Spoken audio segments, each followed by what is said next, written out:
ભાઈઓ, જેને ભગવાનના વાલા સાચા સંતો ભક્તોમાં ક્યારેય દોષ બુદ્ધિ થાય જ નહીં, એ પાક્કો ભગત. જેને ભગવાનમાં કે ભગવાન જેવા સાચા સત્પુરુષમાંય દોષ બુદ્ધિ થતી હોય એ બધા કાચા માટલા કહેવાય, કાચના વાસણ કહેવાય. એના નિશ્ચયનું કંઈ ઠેકાણું નથી, એ તો ક્યારે ફૂટી જાય શી ખબર. એટલે આપણે પાક્કા ભગવદી બનવું. શું કરવું? પાક્કા ભગવદી બનવું.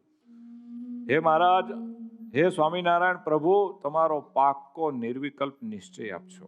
તમારા જે એવા મહામુક્ત સંતો હોય એને પણ જેમ છે એમ મુક્ત બુદ્ધિથી, દિવ્ય બુદ્ધિથી હું માની શકું એવો મને તમે જ્ઞાન ભાન આપશો.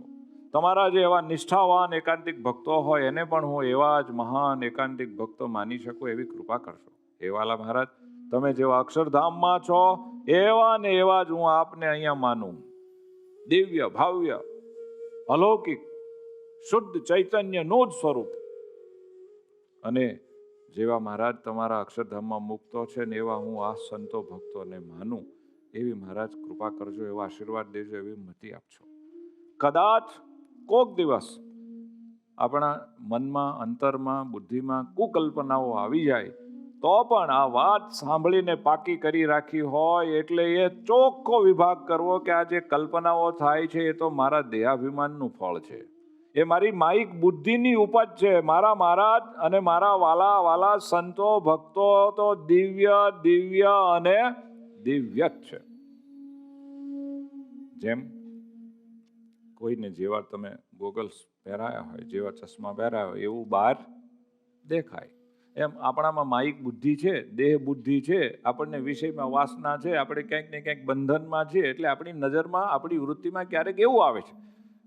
પરંતુ જે જાણતો હોય કે મેં આજ આવા ગોગલ્સ પહેર્યા છે ને એટલે બધું આવું કલરફુલ લાગે છે, એ ભૂલો ન પડે. રાઈટ? એવું દેખાતું હોય તો પણ એ સમજે કે એ તો આને લઈને છે, બાકી ત્યાં એવું નથી. એમ ડાયા સુગ્ન સંતો ભક્તોએ કમસે કમ એટલું સમજી રાખવું જોઈએ કે મને બીજામાં દોષ દેખાય છે એ તો મારા દોષનું રિફ્લેક્શન છે, એ તો મારામાં દેહભાવ હોવાથી મને એમાં દેખાય છે, પણ ભગવાનમાં કે ભગવાનના સાચા સંતો ભક્તોમાં આવું કદી હોય નહીં. એ મારો પાક્કો નિશ્ચય છે. ભગવાનને પ્રાર્થના કરતા રહીએ અને વળી કોઈક દિવસ એવું કંઈક થાય તો એની સામે 2 વાર 5 વાર 10 વાર એમની દિવ્ય બુદ્ધિ દ્રઢ કરી લઈએ, એમના વિશે દિવ્યતા સંભાળી લઈએ, એમના દિવ્ય દિવ્ય પ્રસંગો ગુણો હોય એને યાદ કરી લઈએ તો ધીરે ધીરે ધીરે ધીરે પૂર્વના એ પાપ બળી જાય, આપણા ચિત્તમાં એવી ચંચળતા હોય એ પણ ટળી જાય અને એક દિવસ ભગવાન મળી જાય.